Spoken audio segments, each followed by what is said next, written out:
Sound is supposed to travel outward. It fades. It dissipates. It obeys distance and air and the simple mercy of silence. But aboard one pirate ship, sound did something else entirely. It stayed. The barrel was ordinary at first. Salt-stained. Rolled aboard with the rest of the cargo after a quiet raid that offered no resistance and no explanation. No markings. No warning. Just another container sealed tight, heavier than expected, and faintly warm despite the cold spray of the sea. The pirate crew noticed the noise that night. Not a voice, not music, something between vibration and intention. A low resonance that seemed to hum through the deck rather than the air. When the ship creaked, the sound answered.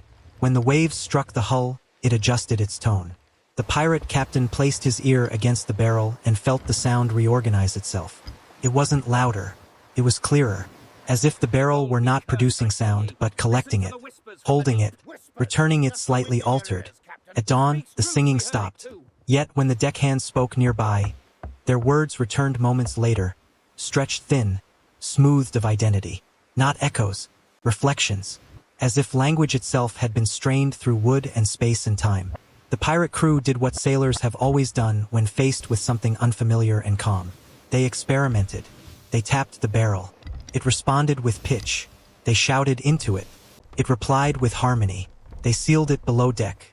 The ship itself began to resonate, every mast and rope faintly alive. No one panicked. That was the most unsettling part, because whatever the barrel was doing, it wasn't aggressive. It wasn't broken. It was precise, purposeful, almost instructional. And somewhere between accident and curiosity, the pirates realized they had not found a haunted object. They had discovered a mistake in how sound was supposed to behave. By the second day, the pirate captain ordered the barrel moved into open space on the deck. Not out of fear, but for clarity. Whatever it was doing, it behaved differently when surrounded by air, wood, and distance. Sound around it slowed. When a pirate crew member clapped, the noise did not vanish. It bent. It curved back toward the barrel, sliding along the deck as if pulled by gravity. The captain timed it with a pendulum. The return was not random. It was consistent, predictable. This was not echo. Echo decays. This did not. The pirate crew began to realize something unsettling. The barrel was not amplifying sound. It was storing it, compressing vibration into something denser than air should allow. They tested it carefully. A whispered word near the barrel returned as a tone. A shouted command returned as layered harmony. The barrel did not care about meaning, only structure, pitch, frequency, duration. The captain took notes. Not superstition, observation. If sound was motion, then perhaps the barrel had found a way to slow that motion down without stopping it. A loophole in how vibration was meant to travel. At night, the sea joined the experiment. Waves striking the hull fed the barrel without permission. The entire pirate ship became a resonator. Planks carried low tones. Rigging whispered under tension. Even footsteps added to the growing archive of sound trapped in wood. The pirate crew grew quieter, not from fear, but instinct. Too much noise made the ship feel crowded, as if past moments were occupying the same space as the present. Then something changed. When the barrel was struck once, just once, it replied with a sound no one had made. A tone shaped like the ship itself. Long balanced, almost architectural. The pirates had not created music. They had created a device that remembered every sound it had ever heard, and learned how to combine them. The problem was not that the barrel remembered sound. The problem was that it began to choose which sounds to return. At first, the pirate crew believed the changes were accidental. A delayed footstep, a rope's creak replayed at the wrong moment. But repetition revealed intent. Certain noises were favored. Others were ignored completely. Sharp sounds returned quickly. Soft ones lingered. Voices flattened into pure vibration, stripped of identity, until even the captain could no longer recognize his own. The barrel was optimizing. When storms passed near the pirate ship, the barrel absorbed thunder without effort. The next calm night, it released those frequencies slowly, bending them into deep, steady tones that caused lantern flames to lean inward. Not flicker, lean. The pirate crew felt it in their chests before they heard it. Breathing synchronized. Heartbeats steadied. The ship did not vibrate, it settled. That was when navigation began to fail. The compass spun lazily, never quite stopping. Distance between stars felt altered. Sound now arrived before sight. A wave could be heard forming before it rose. The captain realized the barrel had crossed a boundary. It was no longer reacting to sound. It was shaping space using vibration as a scaffold. Sound, after all, is pressure, and pressure changes structure. The pirate crew attempted to seal the barrel, wrap it, isolate it. But isolation only sharpened its output. Confined sound grew denser, more deliberate.